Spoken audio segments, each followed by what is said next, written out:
Hello friends, my self doctor Sushila Saini, gynaecologist and obstetrician, director Jaipur दूरबीन hospital, एक बार फिर से आपके सामने हाजिर हैं इस नए वीडियो में नई जानकारी के साथ। आज इस वीडियो में हम बात करने जा रहे हैं, अगर आपको अनवांटेड प्रेगनेंसी हो गई है, यानी कि अगर प्रेगनेंसी पॉजिटिव टेस्ट आ रहा है आपका और आप उस प्रेगनेंसी को कैरी ऑन नहीं करना चाहते, तो उस स्थिति में आप क्या करें। यदि आप इस प्रेगनेंसी को कैरी ऑन नहीं करना चाहते तो आपके पास दो तरीके हो सकते हैं जिससे कि आप प्रेगनेंसी को टर्मिनेट कर सकते हैं। एक है मेडिकल अबॉर्शन, दूसरा है सर्जिकल अबॉर्शन।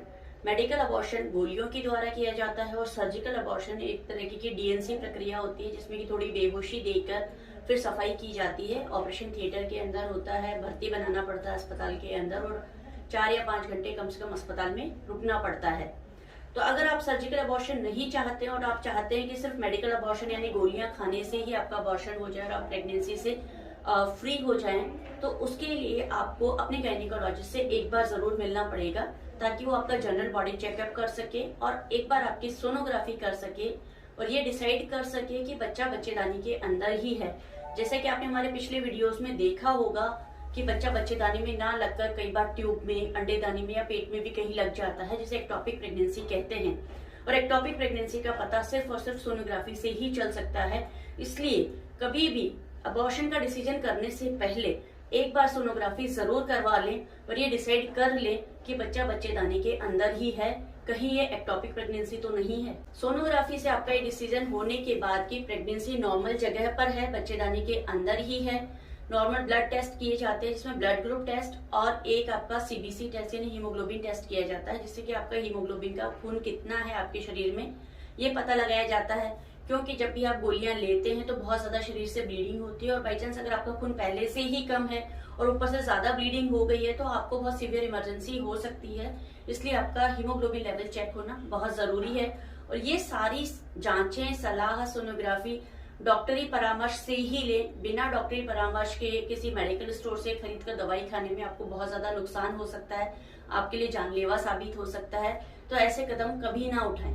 ये डिसीजन होने के बाद कि सब कुछ नॉर्मल है, ब्लड ग्रुप भी ठीक है, सीबीसी यानी हीमोग्लोबिन का लेवल ठीक है, बच्चा बच्चेदानी के अंदर ही है, डॉक्टर आपको इस तरीके का एक किट प्रेस्क्राइब करते हैं जिसमें कि 5 गोलियां होती है। एक गोली सिंगल गोली और फिर 2 और 2 ये 4 गोलियां होती है इसी तरीके की। इसमें ये जो सबसे पहले वाली गोली है जिसे मीफेप्रिस्टोन की गोली बोलते हैं, ये सबसे पहले लेनी होती है। मीफेप्रिस्टोन की गोली जैसे आज आपने अभी सुबह 8 बजे ली है या 10 बजे ली है, तो ये बाकी जो 2 गोलियां हैं ये कल सुबह आपको 10 बजे लेनी पड़ेगी, यानी कि इस गोली से 24 घंटे बाद में। ये आप मुंह से भी ले सकते हैं और वेजाइना से भी ले सकते हैं, यानी कि पर वेजाइनली बच्चेदानी के रास्ते से या योनि द्वार से भी इन गोलियों को लिया जा सकता है। और जो अगली 2 गोलियां हैं वो इन गोलियों के 24 घंटे के बाद ली जाती है, यानी कि पहली गोली से 48 घंटे के बाद में ली जाती है। तो इस तरीके से अब आप समझ गए होंगे कि इन गोलियों को कैसे लेना है। पहली सिंगल गोली पहले दिन लेनी है, फिर 2 गोलियां अगले दिन और फिर 2 गोलियां उसके अगले दिन लेनी है। अगर आपको इन गोलियों को मुंह से लेने में तकलीफ हो रही है या दिक्कत लग रही है तो आप एक दूसरा तरीका भी है इनको लेने का, कि जैसे आपने पहली गोली आज ले ली, उसके बाद में आप 2 दिन का गैप देकर ये चारों गोलियां एक साथ योनि द्वार से या वेजाइना से भी ले सकते हैं रात को सोते समय, जिससे कि इन गोलियों का जो साइड इफेक्ट आता है जैसे कि उल्टी आना, बुखार आना, जी मिचलाना, ये सब काफी कम हो जाता है और इजीली एक साथ चारों गोलियां ली जा सकती है और विदाउट एनी साइड इफेक्ट। तो ये भी तरीका कारगर तरीका है, बच्चेदानी पे सीधा काम करता है, इफेक्टिव भी काफी ज्यादा है। बट कई लोग इसे लेने से थोड़ा सा अनकंफर्टेबल महसूस करते हैं, इसलिए मुंह से भी लेना पसंद करते हैं। तो जैसा भी आपको कंफर्टेबल हो, आप ओरली यानी मुंह से ले सकते हैं और आपको लगता है कि आप ओरली कंफर्टेबल नहीं है तो आप वेजाइनली भी ले सकते हैं। लेकिन ये ध्यान रखना जरूरी है कि अगर एक गोली लेने के बाद में आपको ब्लीडिंग होने लग गई है तो ऐसा नहीं कि आप आगे की 4 गोलियां मिस करते ना लें, कि आपको लगता है कि कई बार की ब्लीडिंग होना शुरू हो गई है, अब और गोलियां लेने की जरूरत नहीं है। बट ये चारों गोलियां लेनी जरूरी होती है। अगर आप ये चारों गोलियां नहीं लेते हैं तो इनकम्प्लीट अबॉर्शन होने के चांसेस हो जाते हैं, यानी कि बच्चे के कुछ पीसेस अंदर रह सकते हैं, कुछ कचरा अंदर रह सकता है।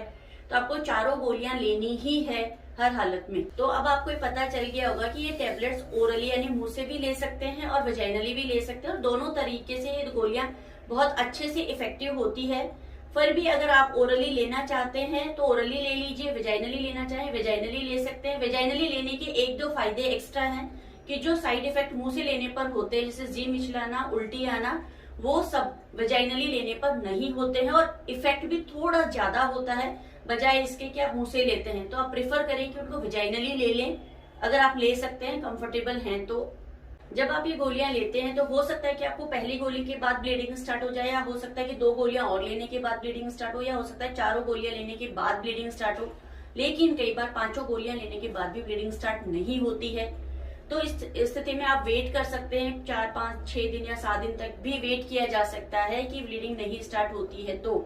लेकिन अगर फिर भी ब्लीडिंग स्टार्ट नहीं होती है तो आप एक बार दोबारा अपने गायनेकोलॉजिस्ट से मिलें, एक बार दोबारा उनकी सलाह लें, क्योंकि ऐसे ही आप घर पर मेडिकल स्टोर से खरीदकर बार बार रिपीटेडली टेबलेट्स ना लें, क्योंकि ये बहुत नुकसान करती हैं। जब भी आप ये टेबलेट्स लेते हैं तो आपको जो ब्लीडिंग होने वाली है वो आपके नॉर्मल महीने से डबल या दुगनी मात्रा में होने वाली है। हैवी ब्लीडिंग होती है तो आप इसके लिए थोड़ा मेंटली प्रिपेयर रहिए। ब्लीडिंग के साथ में थोड़ा बैकएक हो सकता है, पेट में दर्द हो सकता है, थोड़ा जी मिचलाना, उल्टी आने जैसी शिकायतें हो सकती है। और जब भी आप अपने गायनेकोलॉजिस्ट से दवाइयां लेती हैं तो वो साथ में एसोसिएटेड कुछ मेडिसिन भी आपको प्रिस्क्राइब कर देती है, जिससे कि आपको ये जो साइड इफेक्ट साथ में आने वाले हैं वो कम हो जाते हैं और आपका एबॉर्शन का जो प्रोसेस है थोड़ा स्मूथ हो जाता है। तो हमेशा ये प्रेफर करें कि दवाइयां डॉक्टर के प्रिस्क्रिप्शन से ही लें, मेडिकल स्टोर से डायरेक्ट परचेज ना करें, वो आपके लिए जानलेवा साबित हो सकता है।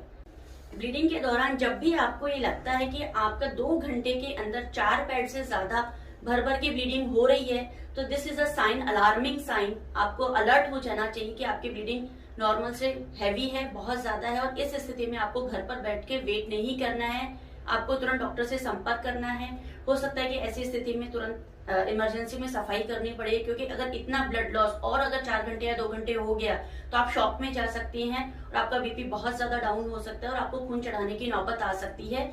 इसलिए जब भी आपको लगे कि ब्लीडिंग नॉर्मल से बहुत ज्यादा हो रही है, 2 घंटे के अंदर 4 पैड खराब हो रहे हैं, तो तुरंत आप डॉक्टर से संपर्क करें। अब आपके मन में एक सवाल आ रहा होगा कि कहीं डॉक्टर के पास जाने के बाद में हमसे बहुत ज्यादा कोई पूछताछ तो नहीं करेगा, क्या हमें मेडिसिन डॉक्टर प्रिस्क्राइब करेंगी या अबॉर्शन के प्रोसेस को हमारे को हेल्प करेंगी या नहीं करेंगी। तो इसके लिए आपको बिल्कुल भी चिंता करने की जरूरत नहीं है। मेडिकल अबॉर्शन पूर्णतया लीगल एक्टिविटी है और इसमें आपके पार्टनर की भी जरूरत नहीं होती है। आप अपने आप से अकेले आकर भी डॉक्टर से कंसल्ट कर सकती हैं। तो जब भी आप डॉक्टर के पास जा रही हैं तो अपना आधार कार्ड साथ में जरूर लेकर जाइए, कोई ना कोई एक आईडी सोनोग्राफी के लिए और मेडिकल अबॉर्शन का किट देने के लिए हमें फॉर्म भरना होता है। आईडी की रिक्वायरमेंट जरूर होती है। पार्टनर की आईडी का एज सच कोई रिक्वायरमेंट नहीं होती, आपकी सिंगल आईडी भी सफिशिएंट होती है और डॉक्टर आपकी हर स्थिति में हेल्प करने के लिए हमेशा तैयार है। तो कभी भी घबराइए नहीं, शर्माइए नहीं और झिझकिए नहीं। हमेशा आकर आप डॉक्टर से मिल सकती हैं और अपनी प्रॉब्लम का समाधान पा सकती हैं। मैं समझती हूँ कि ये जानकारी आपके लिए लाभदायक रही होगी। अगर आपको लगता है तो हमारे जयपुर दूरबीन चैनल को आप जरूर सब्सक्राइब कर लीजिए और आगे भी नए वीडियोस की जानकारी पाने के लिए बेल आइकन को जरूर दबा दीजिए। तब तक के लिए नमस्कार।